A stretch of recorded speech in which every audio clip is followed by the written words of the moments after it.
Guys, Cryptostradamus here with the story time, man, of the time that I got robbed at gunpoint. Okay, so the story starts. I was 18 years old.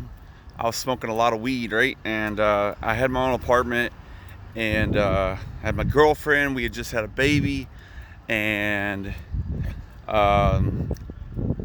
I said, so I had met these Hispanic guys, right, Doug and Miguel, and shortly afterwards they start selling weed, right? So they start picking up like big amounts of weed, like pounds, and selling it. So and I was finding people for them to buy it from because they were new in town. So I'm laying in my bed and there's a knock at my window. My window's right above where I sleep, right? Knock at my window, and there's this black dude named Mike who had been visiting one of my neighbors who lived upstairs. He had been staying with him on his couch, right? So, and we had smoked weed together, we had chilled together. I thought he was a cool guy. Like, I had no reason to doubt him or anything like that. And so he said that he was looking for a pound for $800. So I call up Doug and Miguel. I ask them, can you do this and this and this? Can you do a pound for 800? And they said, come over here. And so they drove me over there. It was two guys, but there was somebody following us, right? So I should have known, but I was 18. I was naive. I'd never been robbed before. I never thought, that it would happen like this. That it would be somebody that I know, that I kind of trusted. But anyway, so I get over there, and I go inside, and they're like, here, bring him out this and tell him we'll give him, I think they said it was like 12 ounces for 800 of this, and it was like some good weed. So I brought it out to him, and they said, okay, they'll do that, boom, boom, boom. So I go inside and to tell him, and Doug and Miguel, they asked me, like, you know this guy, you trust him, blah, blah, blah. I was like, yeah, man, I know him, because the only reason I really was going for it was because I didn't have any weed, and he was going to give me a half ounce just for making the deal for him. So I was all excited about it, right? So I'm, like I said, naive, dumb, not thinking.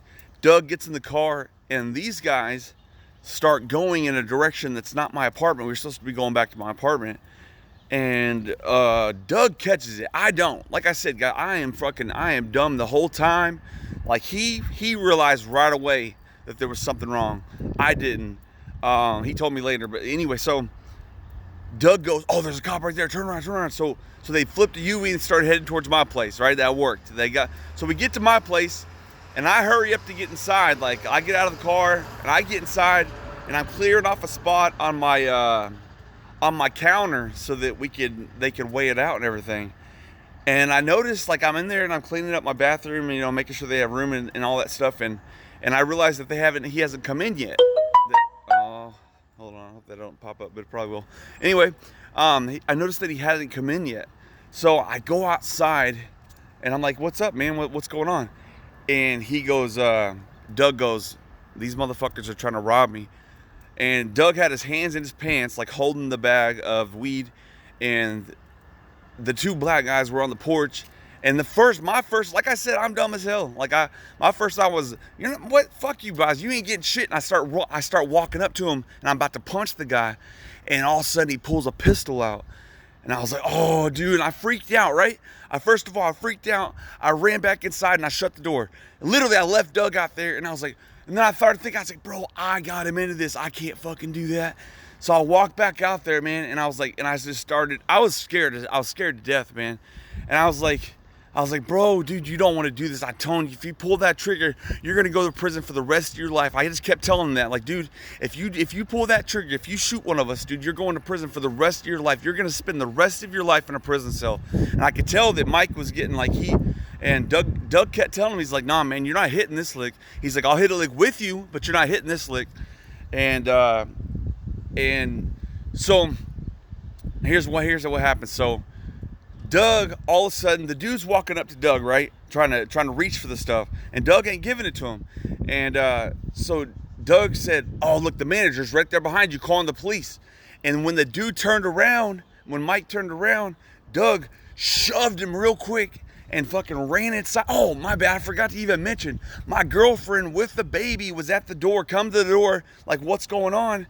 And I'm like, Elaine, get inside, like what, like telling her to get the baby, you know. But I used it to my advantage too, because I told Mike, I was like, bro, if you kill any of us, I'm telling you, like, I just kept driving that home to him, like, you're going to prison for the rest of your fucking life. And when Doug shoved him, he took off inside the house, and so here's what happened. I wish I had somebody filming me. He fell to the ground. Mike fell to the ground. I got up. As Mike got up off the ground, he had pulled the pistol out, and I didn't even think it. Wasn't even thinking, man. I just reached out and I tried to grab the gun, right? And I grabbed his hand, and I grabbed the gun, and like we were wrestling real quick, and then he rips it out of my hands and fucking boom, cocks me in the head hard right here in the forehead. And I dropped to the ground, dude. I thought I'd got shot. Like, it was that hard. Like, it was a bing, all that, man. But he literally, when he hit me, he took off running. And then Doug came back out, and Doug's a Mexican guy, and these guys were black. So Doug was like, man, F you, neat, and, you know, like calling them N-words and all this stuff. And then the dude pulled out the gun and fired at my house, shot at my house.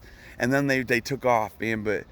So that wasn't the end of it, because now Doug and Miguel are thinking that I set them up, you know, that they didn't understand, like, what the hell just happened.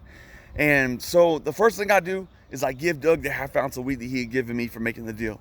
All right, I didn't want him to think I had any part of it, because I didn't know this was going to happen. And they called me over there. They said, you need to come over to our house. And like he said, come by yourself. And I was doing also, but I know I couldn't do, like, these are like Mexicans, and they're like cartel people, like all that stuff, man. They're the gang, you know, Mexican gang people. You don't say no to them. So I walked up there, dude, and I just started pleading. I was like, listen, bro, I didn't have nothing to do with that. Like, literally, you know me, you know I wouldn't do that shit to you. And they like searched me. They had a Mac 10 and a Glock right there on the bed. And Doug, I told him, I said, dude, I tried to grab the gun. And he's like, what? And he's like, I said, yeah, dude, he fucking pistol whipped me. And I showed him, and I had a huge like hemoglobin, or I think that's what it's called, hemoglobin, but a huge knot like fucking on my head of where he pistol whipped me. And that's what got me out of it. So yeah, man, and then after that, we were cool after that. But I never again will I do that or try to make a deal like that for that amount. And yeah, man, that's story time, man, of how I got robbed. Or we didn't get robbed, though. Doug did not give up the stuff. He didn't give it up, and he kept the stuff, man. So love you guys. Stay safe, man. I got a lot of crazy stories of some stuff that's happened in my life, man. Until next time, man. Peace out.